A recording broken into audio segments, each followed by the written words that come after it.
which is probably our most famous song.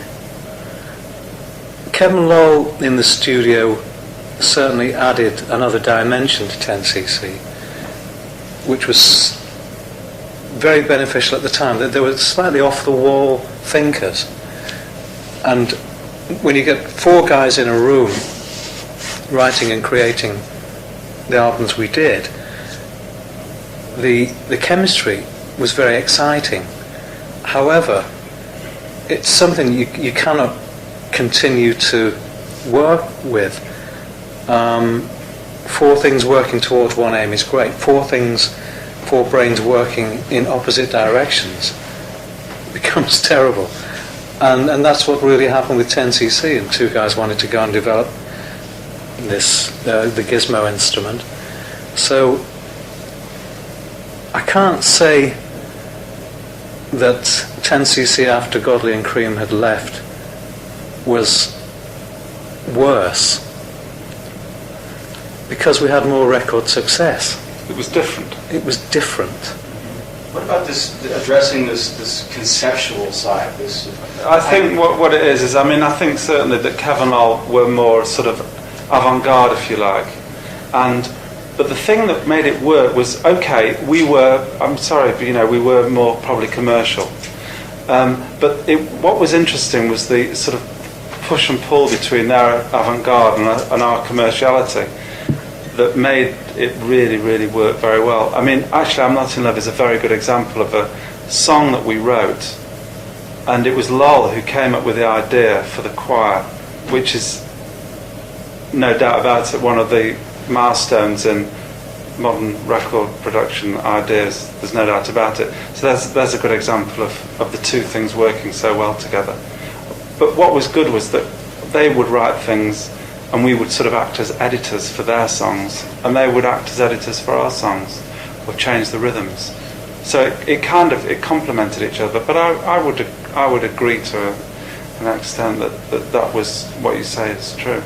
I guess it's a thorny issue because people tend to equate avant-garde with credibility. Right, I don't mind. I don't give a shit about that. I think we wrote and write fantastic, popular music, and really, thank you very much. We've done very well out of it. Right. All right. Right. Just reiterating the last point I was making there, saying that in the case of pop music, it has to be a very high quality. You have to adhere to very high standards. Perhaps what the other two guys were trying to do on their own was not of as high a standard, and therefore considered maybe more credible, more just, which is the injustice, of course, is to you guys, because you had. Yeah. You mean just because you're avant-garde, you're given more credibility because you're appearing to be more creative? No, just because you're less perfect. You're considered more credible. Less successful. Yeah. Yeah. Oh, I see. Yeah. Yeah. Right. So the nobility of low quality, if you will. Yeah. Yeah. So anyway, he was just saying that's why it would be considered injustice for themselves. Right.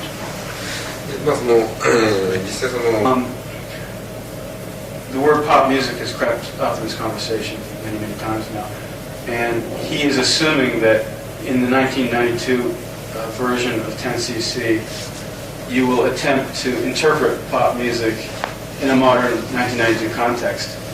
Is that true, first of all? And in doing so, how would it be different from before? I don't think we would interpret 1992 pop music.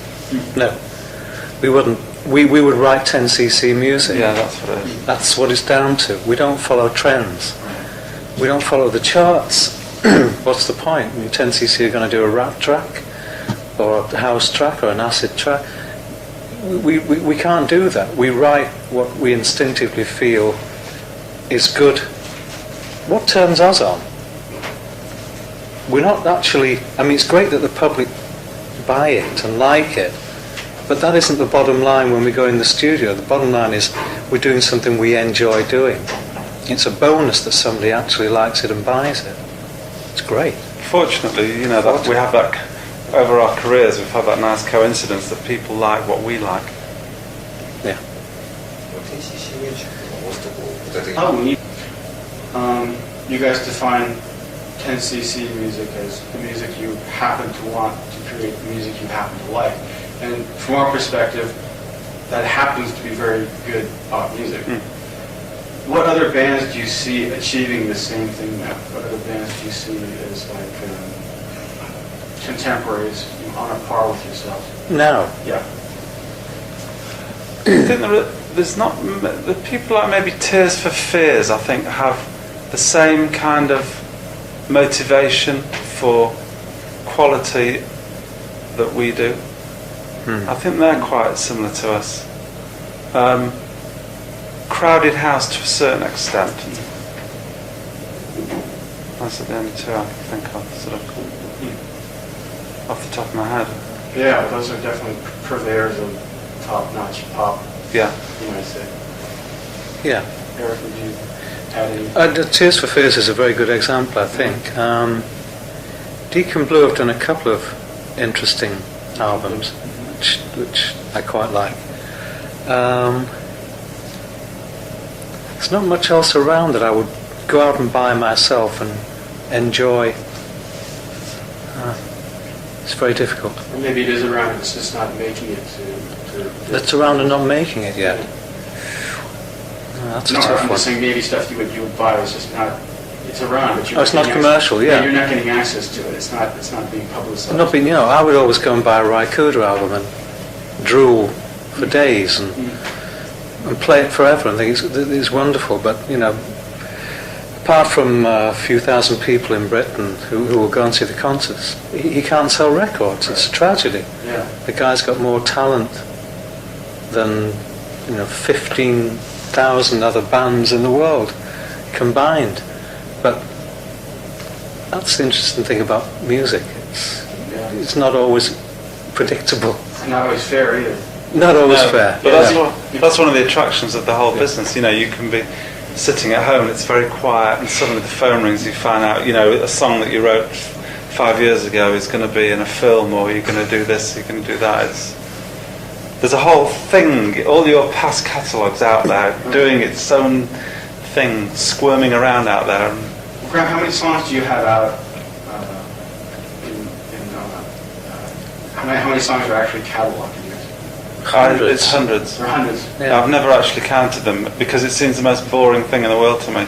When someone says, and this songwriter has written 500 songs, who cares? Did he write one hit? No. So, what does it matter? People always think it's very impressive that you've written 1,000 songs. No. I must say I'm fascinated though when we have a thing in Britain called the PRS, which collects royalties from around the world for you. And one of the things that used to happen in the studio, because once on a PRS form, I saw that we got some royalties from Bolivia. From Bolivia. I thought, wow, who down in Bolivia is buying our stuff? So we'd go in the studio, we'd be recording something, and Graham would say, that's not good enough, and I'd say, what about the guy in Bolivia? Is this good enough for him? It became a standing joke, but I was always fascinated. That guy in Outer Mongolia. Outer Mongolia. Wow. Did you ever find out who No. or what happened? No, but it's fascinating that as you write songs all the way around the world, there are people in the most obscure places buying them. I mean, I must say, I'm very surprised this time in Japan that so many people know about our music and the music now. I'm pleasantly, I must say, I'm delighted. But I'm quite surprised at the awareness of 10cc in this country. I must say one thing, just reminded me of what Eric was saying. What's so nice about it is, people will phone you up that you haven't spoken to for a long time. And they'll suddenly phone up and say, I was in the elevator and Things We Do for Love came on, and I thought, I must give you a ring and see how you are. It's like the music acts as a reminder of us. It's really nice. Just thought I'd mention that. Yeah. Wow. Really nice. Go for it. Just wondering, I guess this reflects back on what you were originally talking about and how there's this sort of a black hole exists in current popular music. There's not the type, but there's a lack of the type of thing you guys do best. Do you think one thing that got you back into the fray was sort of a sense of mission, a sense of duty that you sort of had to provide this very essential element of this? It's interesting. An interesting way of putting it. I wouldn't call it a sense of duty. A very, very pleasant duty to be asked to do something that you enjoy doing anyway. That's a great thing. But we do feel there is a hole. And maybe if we can influence other bands again, as we certainly did in the 70s, I think it would be a plus for music. Yeah, because the charts, especially in Britain at the moment, are sad. They're abysmal. And records are not selling. You know, number one can get there with 30,000 sales. That's unheard of even 2-3 years ago. That's a reflection on what is happening, what is being released in Britain at the moment is not good enough.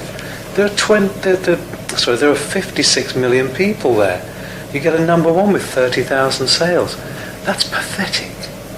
So there is a massive gap and a mass of people who are not being given music they like. Hopefully we can help that situation.